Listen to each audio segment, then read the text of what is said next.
Անկարան Թրամփի ուղուն կողմ է։ Անկարան Այո։ մասամբ։ Գիտեք ինչի մասամբ։ Գիտեք ինչի մասամբ։ Որովհետև այստեղ տեսեք, կա հստակ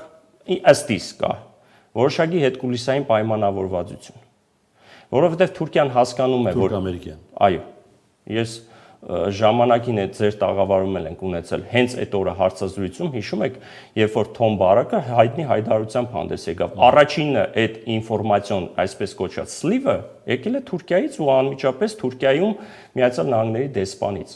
Այդ ինֆորմացիան չէր ասել պետդեպը, չէր ասել ոչ մի բարձրաստիճան ղեկավար։ Այդ ինֆորմացիան եկել էր այնտեղից եւ ես ավելի քան վստահ եմ, որ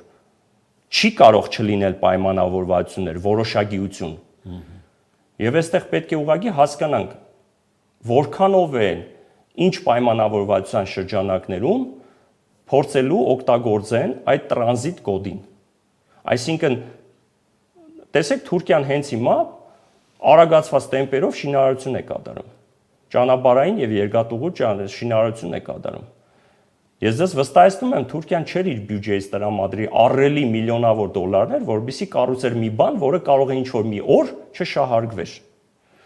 շահագործվեր։ Եվ այս համատեքստում գալիս ենք հասկանում ենք, որ այստեղ կա ներքին համաձայնություններ, որ միջին միջանցքի տրամաբանության շղթայում, որը այս դեպքում երկուստեք իրենց ձեռնտու է,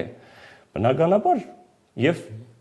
Թուրքիային եւ Միացյալ Նահանգներին եւ այստեղ շատ անգամ է խոսվել դերևս նախորդ իշխանությունների բայդենյան վարչակարգի ժամանակ էլ, որ Թուրքիան տարածաշրջանում դիտարկվում է իրենց վստահելի պարտնյոր երկիրը։